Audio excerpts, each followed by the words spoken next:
Hello, you are listening to the Ash and Manoftomorrow podcast. Manoftomorrow here with Ash. And we'll be doing a 30-minute podcast just about anime right now. This week, first one will be about anime. And we'll continue on next week. Okay, who wants to start? You or You should start. yeah? Okay. We'll see. Anime it's kind of varied for me. I mean, giving on the subject of being rather mild, and over time, over the years, it's grown to more mature topics. But I think the first anime I ever came across was Voltron back in the late '80s. I didn't even know it was a anime per se. And then when I got into high school, I got into the '80s OVA Guyver, which was pretty interesting. But I've noticed that some anime has gone more mature. I mean, real mature. I mean, if you know what I'm talking about, High School of the Dead, Sekirei. There's even two anime titles I bought recently, but I haven't gotten around to watching them yet. One of them is Cat Planet Cuties. I haven't seen that. No, in fact, the only reason why I even remotely got interested in it, and this is funny, I saw a video clip on YouTube, I guess a preview, where there's a group of characters and they're playing Twister, and if you've seen that clip, it's pretty humorous. Where I guess the lead character, I don't know his name, but I'll be getting around to watching. He's somewhat of a nerd. He's right smack in the middle of the game board and or placemat, and there's these other characters who basically they're in these positions where it's quite awkward, like someone's rear end is in another character's face, or boobs are in the way, and but I'm in the middle of the road of it because what I've heard about it, it's sort of like a mix. There's an alien race of cat people. They come to Earth to, I guess, learn the Earth culture, and then there's the dog, race, and they're basically the villain of the arc. I haven't read the manga, but let's see, the other one would be Heaven's Lost Property, and that's another fan based anime, which I have not even gotten across to viewing it, but all I know is for that anime, a female character, alien puppet, I don't know what it is, crash lands on Earth, says that that character is, I guess, the servant of another character of the main protagonist who lives on his own. He's a teenage character. His parents are out of the country on business, so he's pretty much has the home to himself, and it's rather it goes from there into the fan base. But what about you, Ash? Well, how I got into it was it started off with Dragon Ball Z, but actually didn't realize this a long time. But it was originally I started watching Speed Racer when that was on Cartoon Network, when Cartoon Network was still good. It was Speed Racer that I started watching, and I recently found this, and I found this out a while back, that Transformers and Thundercats were both animes as well. They were both drawn in Japan, so that was interesting. Partially one of the reasons I actually got into anime was because of the fact that that anime what was it, is that American cartoons and American superheroes had never really done it for me, to be honest. They never really got into that stuff. Oh, the superhero animation. Yeah, for like Superman, Batman, Spider-Man. I'm a casual Batman fan. I don't really care for Spider-Man or Superman. X-Men I enjoy.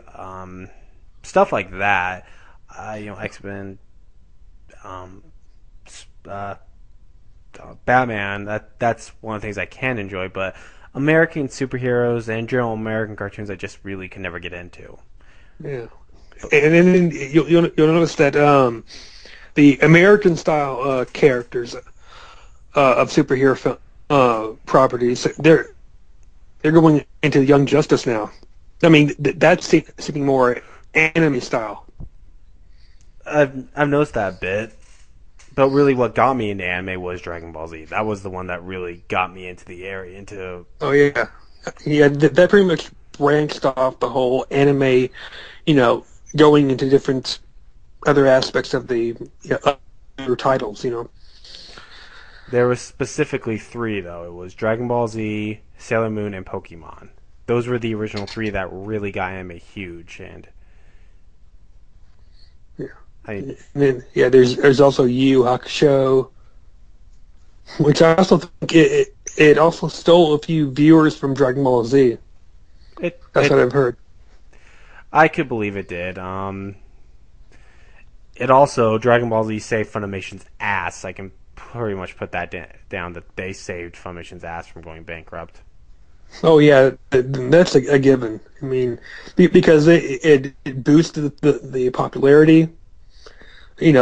Where well, Pioneer had it at first, the Dragon Ball Z, and then Funimation acquired the rights to it, and that allowed them to release the further arcs, which I never really got why Pioneer only stuck to the first few hundred episodes to when the Saiyan Saga started, and then right when Goku arrived on Earth. No, excuse me, not Earth. On Namek to help out Gohan, Krillin, Vegeta with the Ginyu Force, and I remember seeing the preview for the next episode on that, and the whole rumor of it ended on a cliffhanger with Vegeta saying, has Goku become a Super Saiyan? Has he unlocked that potential? And I'm like, I want to know what happens next, and then Yeah. ends. Yeah. Well, actually, this is what not a lot of people actually know this, but what really happened was, see, Funimation actually did own Dragon Ball Z. They were letting Pioneer do their promotion licensing for it, which was a very bad move because Pioneer doesn't know how to promote. See, I have a lot of the old VHS Dragon Ball Zs that were Ocean at first. Hmm. It just goes Pioneer Entertainment, then goes straight to Dragon Ball Z with no like trailers for other shows that Funimation or Pioneer has. It doesn't go anything like that. It just goes straight to it. And that's horrible advertising right there. Like you gotta promote stuff. And apparently, when they parted way with, I guess they ended their ties with Pioneer, and they also ended their ties with Ocean Dub, and then Funimation started just dubbing it itself, which if you that's why if you ever watch the original Dragon, that's why when you watch, you notice that dub change from when it was on Namek Saga to Ginyu Saga. You suddenly see that massive dub change from the original Ocean cast to this new cast. Yes. Yeah. And I grew up on the Ocean dub. Well, not grew up, but sort of. I was introduced with Dragon with the year Ocean dub, and I enjoyed it. But after seeing the Funimation dubs and now the Kai, if I ever see a clip of the Ocean dub, I cringe, and go, and I think to myself, why did I even like that at that point? I don't have that same feelings. I still like the Ocean dub, especially for the first three movies. It's actually good, and Yeah, it's like this is one of the bright. Hello. oh well, this is the one thing that Ocean dub did that Funimation took out for really stupid reasons. For the Dead Zone World's Strongest, in the Dead Zone, Gohan gets drunk and they play that little Japanese song while he's drunk. Oh yeah, that one. In the Ocean dub, it's there. In the Funimation dub, they took it out, which is like, why would you take out that song? That was actually a really enjoyable song. Corny. Wait, did they take out the whole drunk bit, like where Gohan was drunk? No, he's still drunk, but they don't have the Yeah. little song going with it. I mean, I haven't viewed the Dead Zone film. I mean, I've got it remastered. In the pack where it's got, I think it's got five. Yeah, the 5 films. Let me check. No, 3 films. Because it was in the digitally remastered. No, Yeah. wait, no. Correction is the 5 movie pack. Oh I yeah. stand corrected. Yeah, I have not viewed that yet, but you kind of gotta what's the word I'm thinking of let it roll off your back with the stupidity of the Ocean dub, because I strictly remember seeing the Ocean dub version of the Dead Zone, and Gohan reaches for one of the apple. I think it was an apple he reached for, and one of the villains says, don't do that. And then the second Gohan bites into the fruit, I specifically remember the character going, kids shouldn't eat those because they See see things. things. Yeah, Yeah. it tries to dumb down the whole, it gets them drunk. And then Gohan starts to wobble around, goofing off, and he's trying to capture him, and he can't keep up with Gohan, and then there's Gohan pissing on Krillin. Got a perfect shot there too. Yeah, that was a good comic relief moment there. Let's see. Ooh, the one thing has me rather annoyed, the Lord Slug one. The specific point of the fall Super Saiyan. That one I never understood it felt like a cop out, like they were trying to introduce the Super Saiyan element but pulling back, and it's like a split between Ken and Super Saiyan. Which character are you talking about? Which episode? The Lord film where King Kai feels has gone Super Saiyan, but he hasn't. Oh yeah, that was part of the movies are just really the movies if as a whole they don't follow the Dragon Ball Z story arc at all, which Yeah. I mean except for the first movie, and even that has plot holes, major plot holes. I could go into a full comparison about that stuff. Movie 8, BoJack Unbound, that one can fit into the entire Dragon Ball Z series, absolutely. And the final movie, Wrath of the Dragon, can fall into that same category of it can fall into the Dragon Ball Z. Those 3 can, the others can't. It's not. They deviate. It's a mess. Yeah. Yeah, there's little bits of them that could merge with the show, but not completely in log terms. But it's close. That's what you're saying, right? Yeah. It's like it's off. The other thing I'm like, what do you own? Do you own the season sets or the Dragon Ball Z season sets or the Blu-rays or anything like that? Yeah. Oh yes. The Funimation the orange box. I'm not talking about the Dragon Ball sets. I'm talking about the season box sets. I think it's 1 through 9, season 1 through 9. That I own that. I never purchased the Dragon box sets because I mean it felt like it was the exact same thing. I didn't view it, but from the advertisement it didn't look different. But Kai, I fully intend on collecting all of them. Well, the thing about the Dragon boxes is that they're the original Dragon Ball Z was 4x3. When they did the season sets, they screwed up and made 16 by 9, which was not supposed to be. They made a lot of mistakes, which are noticeable. If you really pay attention, you can notice them in the season sets. Where the Dragon boxes fix a lot of those. I have both the season sets and the Dragon boxes, partially because I'm a hardcore Dragon Ball Z fan, so I go a little crazy for stuff like that. But it's funny too because I was really pissed off at Funimation for releasing the Dragon Ball Z Blu-rays because I felt, dude, you don't release those right when the Dragon boxes are coming. Hold off on that. And people got pissed at me for that one, saying, no, we want those Blu-rays. Why? You have the Dragon boxes. That's great quality there. You can get the season set still for cheap quality. You don't need these Blu-rays. Because I wanted them to release the Dragon Ball Dragon boxes, Dragon Ball GT Dragon boxes, and the Dragon Ball Z movie Dragon boxes first. Yeah. And the Kai is rather superior, in my opinion, than to the Funimation season sets. I mean, the dialogue is better, in my opinion, and well, I haven't come across the later, the Frieza saga of Kai, but I mean, like I said, I own the 26 episodes of Kai.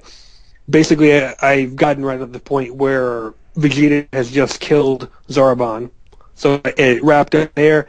And the footage that I have seen of Frieza, it's superior to the Funimation, because the one thing I didn't like about Frieza was that he seemed like your average bully. Sure, he's supposed to be this dictator. Nobody can really challenge him. He's too powerful to be taken down. And yet, when someone challenges him like Goku, he gets offended and says, you're a worthless monkey. You're beneath me. In the Kai version, he comes off as a ruthless and intimidating, intelligent character. Yeah, I mean, Frieza, Kai, the thing is, Dragon Ball Kai Frieza is by far better, especially the voice acting. This is one thing that, when I used to be a Kai hater a while back, I've said before I used to be a Kai hater, then I decided to say, you know what, let's watch a few episodes, see how it goes. I watched a few, I started to get into it, and keep in mind, this was the Toonza version. I was watching the Toonza version because I don't have the Nicktoons version, so I was just watching the Toonza version going, right. Okay, except for all the goddamn censorship, this isn't that bad. So I went out and bought the Season 1 Part 1, and it was good. I was like, wow, they did a really good job on this. It had a faster pace going in. It had a speed of, I would say, Yu Yu Hakusho. That's how I look at it. Yeah, I mean, and I've seen a few interviews in the whole debate of people who hate Kai versus the people who love it. And what was the voice actor for Krillin? I don't know his name, but he was the one who I watched the clip on YouTube, and he was discussing how there's two different versions. There's the kiddie version that's on the WB for the weekend, and then there's the DVD set. And he says, well, the one thing he didn't like was that he had to basically be a rehash of the Funimation from back in the day of dumbing down the dialogue. For example, he mentioned when the Nameks were, killed. In the kid friendly version, it's they put them to sleep. They're napping. In the DVDs and Blu-rays, they're dead. Yeah, I mean, that's the thing. This is something I want to bring up, though, about Kai Harris, how they say the language now, just because you swear it doesn't make you mature. This is one thing that bugs the crap out of me about them, is about Kai Harris when they say that. Did you watch the original Dragon Ball Z in Japanese, or watch any of the fucking movies? Especially Fusion Reborn, where Pikkon starts swearing like a freaking sailor. Oh, yes. I remember that, where I saw it in the subtitled version, where there's this huge barrier in the other world, and punching it, kicking it, doing blasts doesn't work, and Pikkon gets bent up with rage and frustration, and he just swears, and that cracks it. So then he piles on the curse words, and basically breaks right through it. Yeah, I mean, it's just like, there was swearing in the original Japanese one, so then you're saying the Japanese version is for immature little kids as well. I mean, yeah, and another example is in even in the TV series, there has been swearing. Namely, the part where Goku is fighting Frieza, and it's after he's turned Super Saiyan, and he's charging up his Kamehameha, and right before he fires it off, he says, "Go to hell, Frieza." Swearing right there. I think even Vegeta swore when I think when he was trying to escape from Earth, when he was crawling to his space pod. I believe he swore. Yeah, I mean, this is the thing. See, I know people have been bugging me about the whole what's better, Dragon Ball Z and the Ocean Dub verse. This is kind of the thing about Dragon Ball Z. As much as I like the Ocean Dub version, okay, Brian Drummer and Chris Sabath, they're okay. I say they're about equal when it comes to the performance for Vegeta. They did both a good job on it. Chris Sabath took him time, but he really improved. This is the thing about the Funimation version. When they got to the Buu Saga, that's when the dub was at its best. The original Funimation dub was at its best was during the Buu Saga. It was at its worst when it was at the Frieza Saga. Yes. It got better during the Cell Saga, but was still poorly done. It still had problems. Sean Schimmel was still forcing a lot of his lines at times. I know it irritates me when it's just people. I get really annoyed with it. It's like, yeah. Well, I mean, while people get still really, this is another thing too. Is like the whole Sean Schimmel's the worst Goku. It's like, no, he's not. Kirby Morrow is the worst fucking Goku. I'm sorry, that guy was horrible as Goku, and he'll. Do you know? You're talking about from the Ocean Dub, right? Yeah, when Kirby Morrow did Goku's voice during the Cell Saga and Buu. You tell me that they actually voiced the characters long after? Yeah, the Ocean Dub actually started. They actually continued the dubbing of it. I'm not sure if they had finished. I'm not too sure what exactly happened, but apparently, I guess Ocean. Shit, what was it again? I mean, they might finish the dub. I don't know. It's just something that happened, and Ocean Dub still had the Cell Saga and Buu Saga dubbed. They didn't have the Frieza Saga dub, though. That was one thing that the Ocean Dub didn't have, is the Frieza Saga. But they had the other two dubbed, and the voice acting got worse. Much worse. I will say that the voice acting was horrible for Dragon Ball Z and Ocean Dub between the Cell Saga and Frieza and Buu Saga. It was really bad, especially Kirby Morrow's Goku, which is horrible. I'll show you a video of it. Yeah. I mean, speaking of the Funimation voice actors, have you come across the Kenichi, History's Strongest Disciple? Oh, Kenichi, the Mai's Disciple? I haven't seen that one yet. Yeah, it is a really good anime. I have viewed the episodes. It's got a few familiar voice actors. I know Chris Sabath, or no, Chris Sabath, who does the voice of Goku. He does the voice of Vegeta, Piccolo, Yamcha. He voices one of the characters on there, which is the Karate Master. It's a really good martial arts anime. I mean, it's got a pretty solid story to it. It's got a little blend of mature audience to it, not heavily, just a little smidge. What I like about it, besides the fact that you've got this weakling character who it basically starts out with him joining the karate club, and I believe it's his first year of high school, and he's basically deemed a weakling, a worthless worthless fighter, and he joins the karate club. And instead of being treated as an equal to the other classmates, he's just basically let in to be the punching bag, to be knocked around, and he's reading from instruction booklets to learn karate, and he's not getting anywhere. So then he comes across this big-boobed blonde fighter who basically whoops his ass on the first day they come across. by accident. He meets up with her. He actually runs into her, not like bumps into her, but he comes across her. He tries to say hello, but he makes the mistake of getting from behind her. And in her point of view, is she's basically in that training mode of if someone comes behind you, you attack them. And she basically knocks him on his ass. She extends her arm, clocks him. Does a clothesline on him, knocks him to the ground, and that's just by instinct. And that they throw that little in joke there where sometimes he'll come right up behind her and not intend to, and she'll whoop his ass. He falls for her. He ends up going to.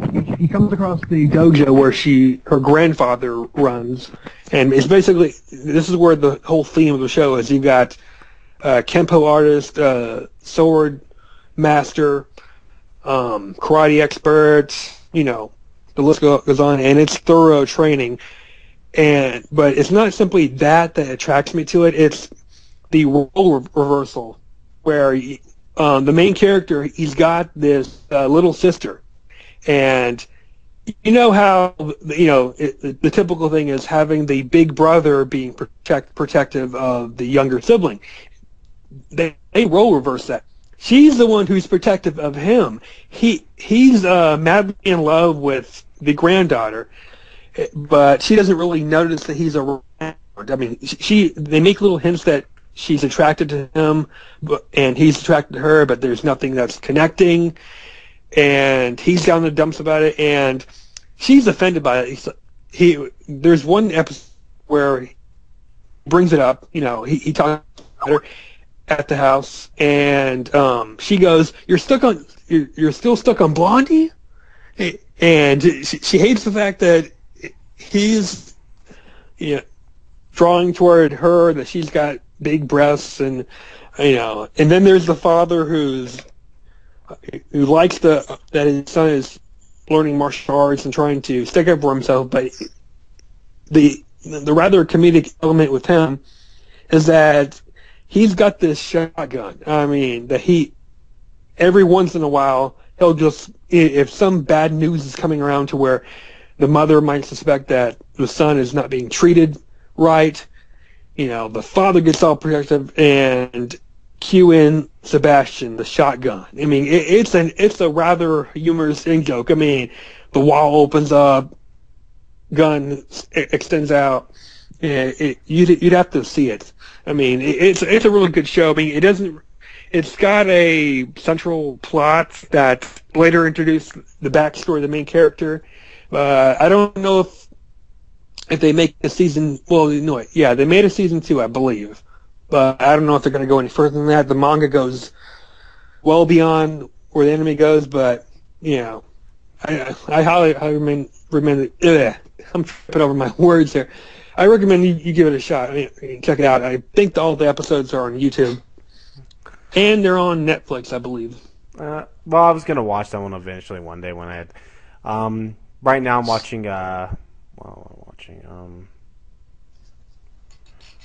Watching a few things. I'm watching Bamboo Blade right now, which is pretty good. What bamboo? You said Bamboo Blade? Bamboo Blade. It's an interesting series. A bunch of It's Kendo. There's a bunch of girls in a Kendo club.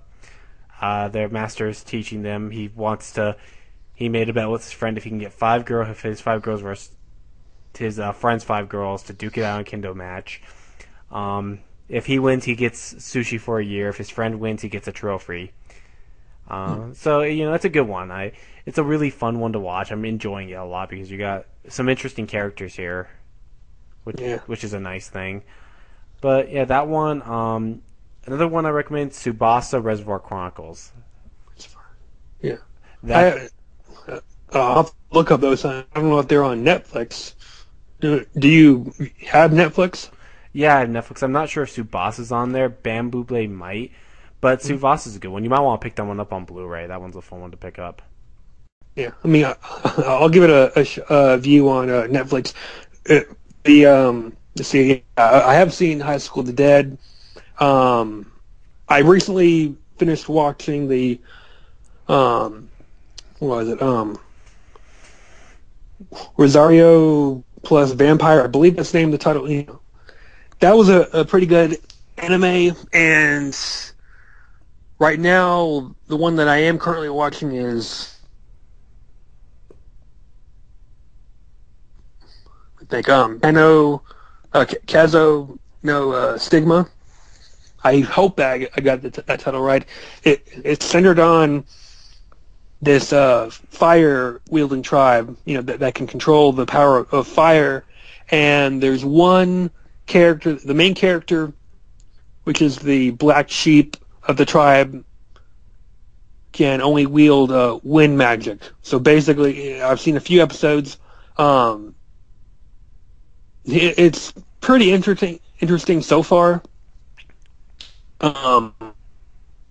Father basically disowns him because he, after being bested by the other tribe, I don't think it was the other tribe, but one of the protagonists, she beats him by using fire. He still does not know how to wield fire magic, and he ends up only knowing how to use wind magic, and they view that as being inferior. So, you know, he is cast out. A few years later, he returns, and some of the members of the tribe are getting killed off by someone with wind magic. So naturally, they assume, oh, it's him doing it because he got thrown out. And it's pretty interesting so far. Where I've gotten to is it's right at the part where he's somewhat cleared. I mean, of being framed for the murders. You know, he comes to the tribe, says, "This is a person who's doing it," and he teams up with the girl that beat him years ago because his little brother has been kidnapped by an opposite tribe that wields wind magic, and they try to sacrifice him to release this Yamato spirit. But it's so far it's pretty good. I figure I'll end up finishing the other episodes, but it's a somewhat of a mix between mature audience and for all ages. Yeah. Besides that, there's Sekirei. Sekirei. Oh yeah, yeah. It's like I've already viewed season. In fact, the reason why I even bought season 1 and season 2 on Blu-ray was because I saw it on Netflix and enjoyed it. So then I think I'm right in the middle of season 2, Pure Engagement, where the master game plan.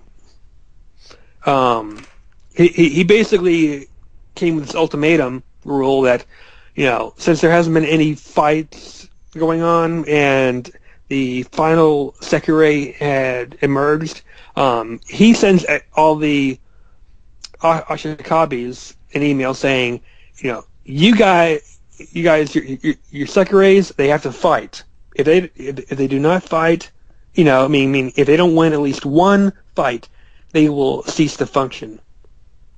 So, you know, that's basically speeding up the whole format. And the comedy is pretty funny, in my opinion. I mean, there's one comedic scene that I really enjoyed early on for season 2 where it's after this is where the disciplinary squad is pretty much coming more into the fruit of season 2 and being more active. And I can't recall the character's name. It's the one where I'm sure you probably remember the one that has claws, silver hair. I forgot. I haven't seen Sekirei in a while. Yeah, she seems rather obsessed with television. The thing that really broke me into laughter with that character is that the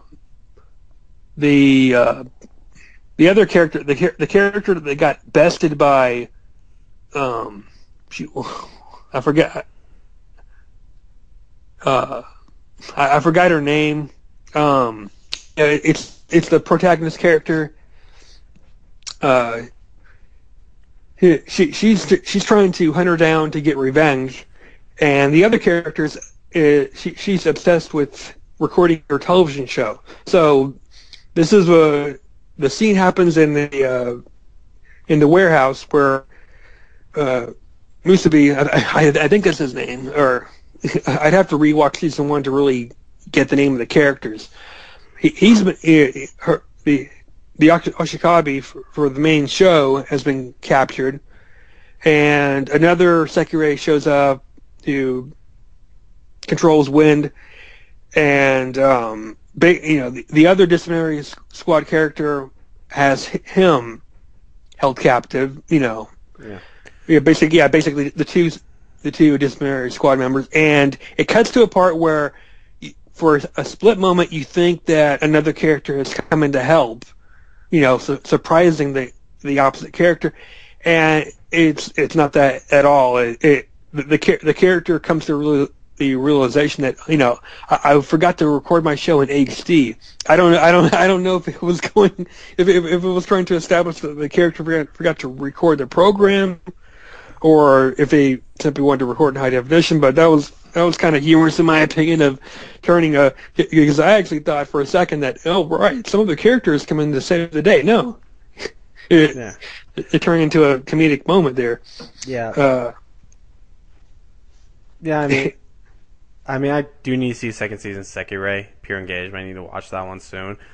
Right now, let's see. I did finish XL Saga, which was a fucking acid trip. It's, but you know what? You understand the plot. You can still understand what the fuck they're accomplishing. It's like, wait, I understand the plot. This plot isn't so over the top and so ridiculous that I actually understand it. Okay, wow.